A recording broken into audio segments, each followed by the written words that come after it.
What up guys, it's Gaz, and welcome to the Warframe video. So we're going to do a quick first impressions video on the Guandao Prime, which is that new melee weapon that came out with Nezha Prime earlier today. And this is going to be a first impressions and just quick overview of it because I actually think this thing has a lot of potential. So we'll be doing another video on it in the future with like a fully maxed out build because like I really didn't have a lot of time to play today. So this is what I ended up with after farming Nezha, farming Guandao, thinking about farming Zakti, and then realizing that opening Lith relics on an Earth interception is really a nightmare. So yeah, we stopped in the Zakti. We'll get the Zakti soon though. So yeah, we're going to go over the Guandao Prime, potentially one of the best melee weapons in the game. So let's quickly show what stats it has, and then we'll go over some builds, we'll compare it to some other stuff. And here we go. So we have the Guandao Prime right here with 1.0 attack speed, 6-second combo duration, which is actually it's not normal combo duration. As you can see on this random Zaw right here, 5-second combo duration on normal melee weapons. The Guandao Prime has the built-in extra 1 second of combo duration. That might matter to someone out there. It is not really impactful enough, in my opinion, but that's okay because this thing has more than just 1 second of extra combo duration going for it. You got 32% critical chance and a 2.4 critical multiplier. With just the Blood Rush mod, you can get red crits with the Guandao Prime. They won't all be red crits, but there will definitely be some red crits in there. So that's great. You've got 3 range, pretty standard for a polearm. And then we've also got 20% status chance, which is actually a huge upgrade over the normal Guandao.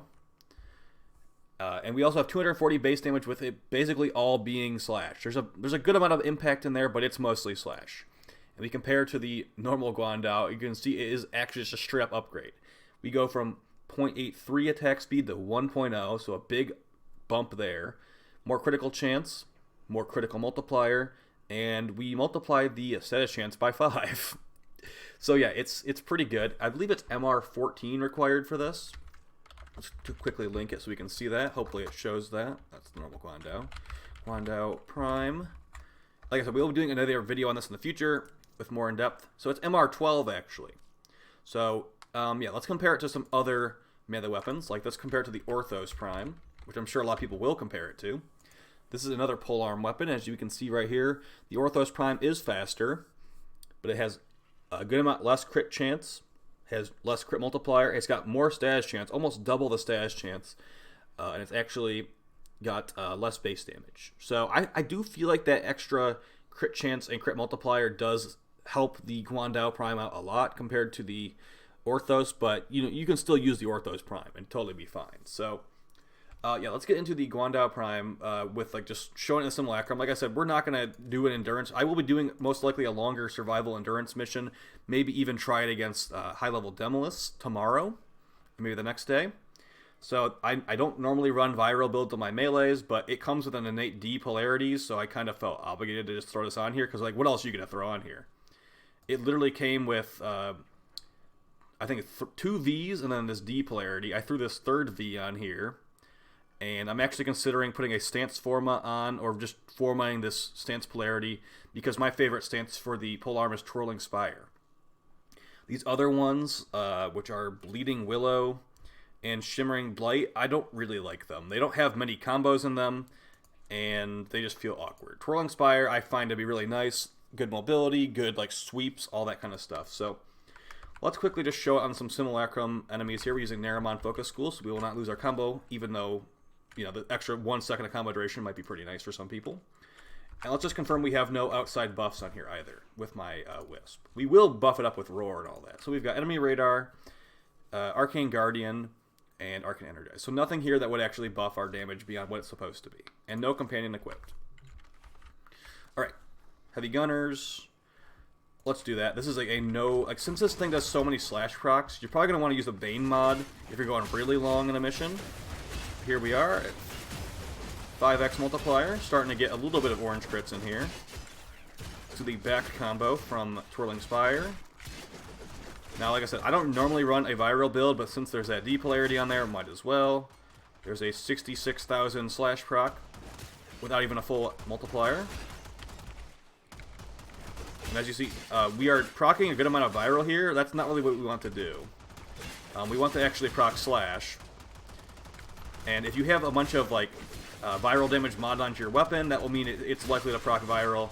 It's a proc dilution, basically. Slash is very important here, and viral is also important, but if you have, like, a viral Cuba Nucor proccing, that's going to be more beneficial to you.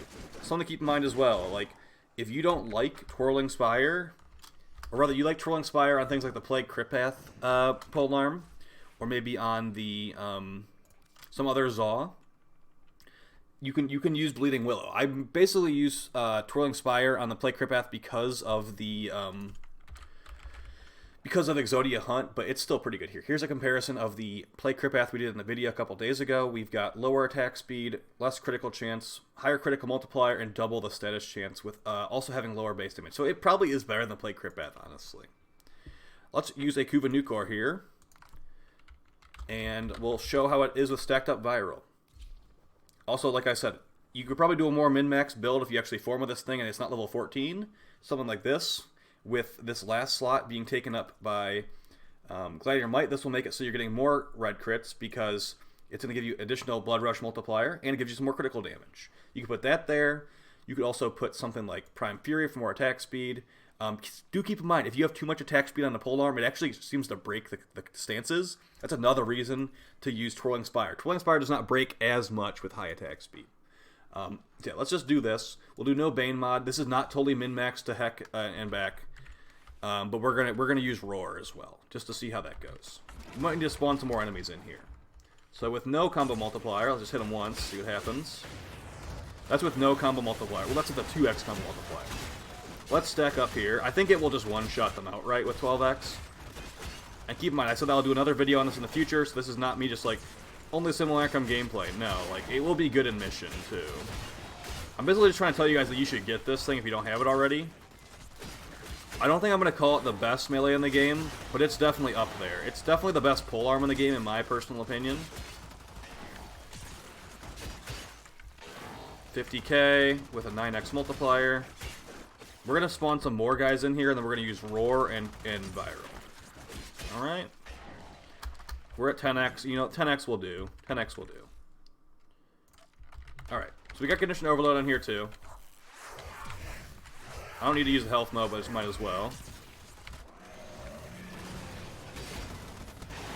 So that was a 211k. This is with no ribbon.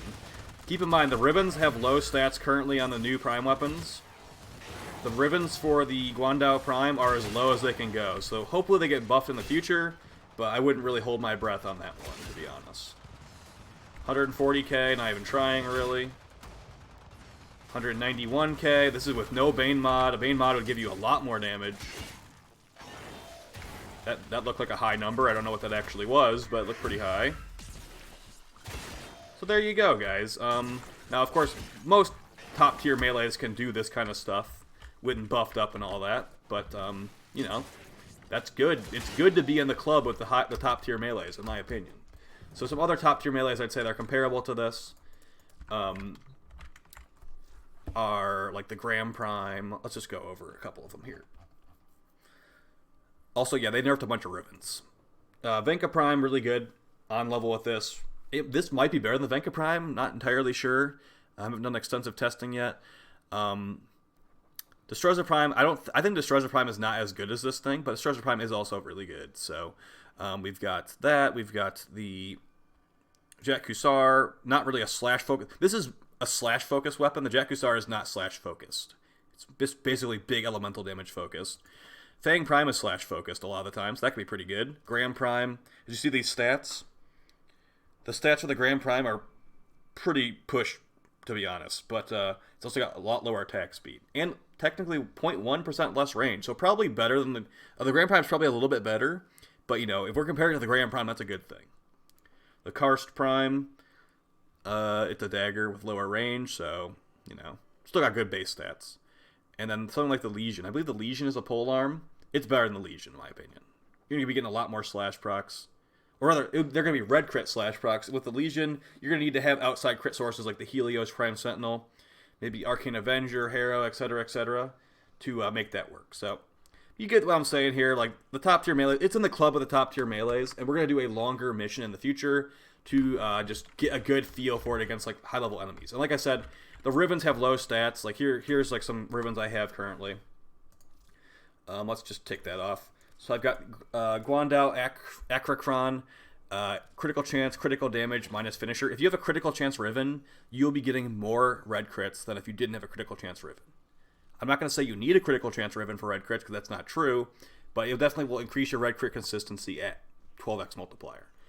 With a dual stat with a negative, you actually have about 35% increased crit chance compared to normal, and that'll just make your red crits more consistent. And then, of course, we get more crit damage, which is great for all that multiplying. We've got another one right here, which is Guandao Acradra, which is going to have a critical chance, or not critical damage, critical damage, attack speed, and minus status duration. I would say status duration is a terrible negative on this thing because it's so slash proc reliant. But then again, a lot of the enemies just die in one slash proc tick anyway, so it shouldn't really even matter. So yeah, minus finisher damage is the best negative in my opinion for the Guandao Prime. You can of course use negative infested if you want to use that too. But yeah, a smite mod's gonna help you a lot. 55% increase on the slash procs, and that's double dipping as well. So I'll talk to you guys next time. Hope you found this helpful. Go get it if you don't got it already. It looks really cool too. There's always that as well. Take it easy, guys. Peace.